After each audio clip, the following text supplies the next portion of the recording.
Hi everybody, today is Friday, March 24th, and this is Tom Gothy, the chair of the Amherst School Board, Steve Chairman, interim superintendent.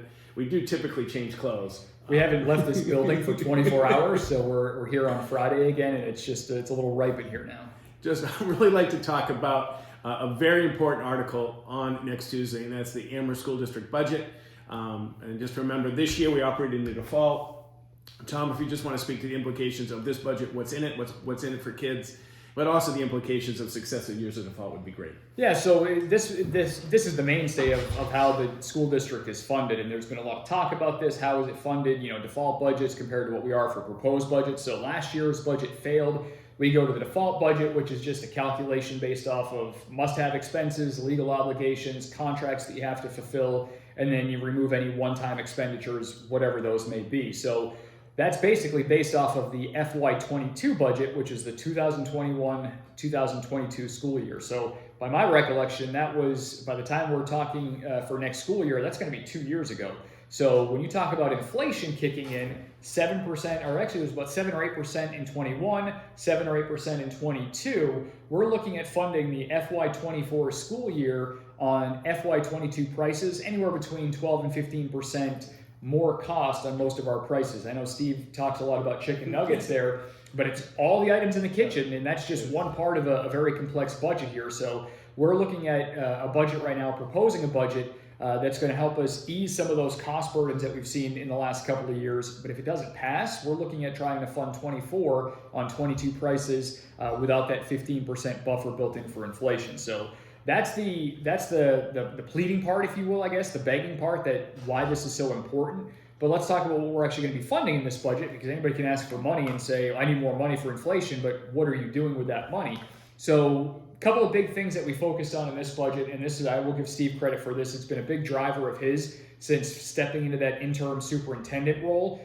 Reading and literacy achievement in this district is not where we want it to be. We always want it to be 90, 100%. It's maybe pie in the sky, but where it is in some of the grades right now is a concern. The pandemic played a part in that, masks played a part in that, variety of reasons why those reading achievements aren't where they are. So we put reading as a big focus for next year's budget because it's the building block of education. If you're not on fourth grade reading level, not a reading level by fourth grade, you never catch up, because the amount of hours to get caught up, it's just impossible to make up in a school year without significant summer school or a significantly longer school day. So we're adding some resources next year. In Clark Wilkins, we're going to add a library assistant that's going to make the library more available during the day, more staffing in that library. So if there's a library class, kids can still get books, kids can still work with somebody, an actual live body in that room.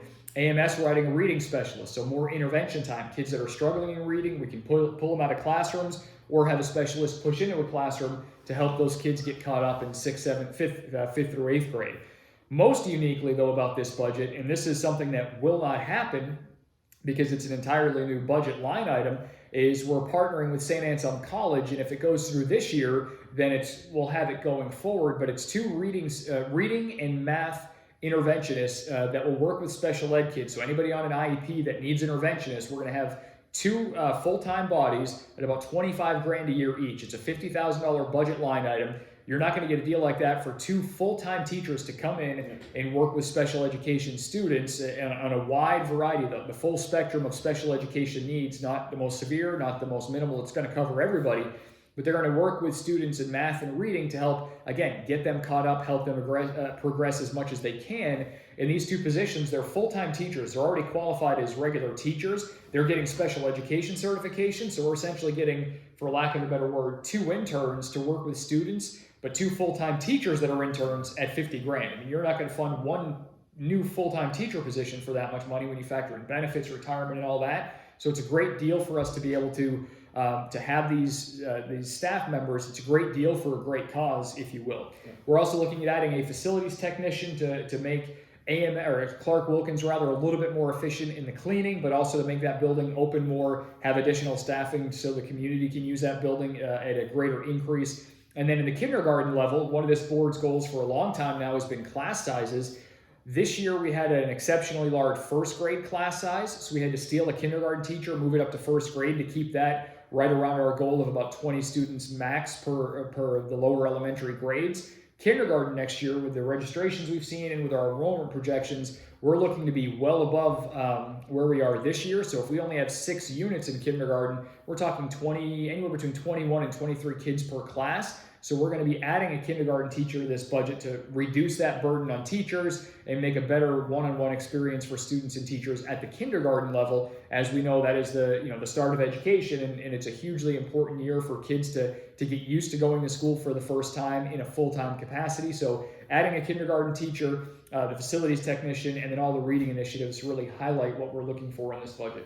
Really important budget. It's about $400,000 difference from the default.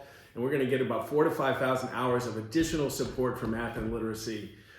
It's very, very important that we continue this and invest this budget into literacy at our K-8 program. So again, any questions about the budget, please email Tom or me or Amy Facey. We'll be glad to answer them next Tuesday. Huge important vote on the budget.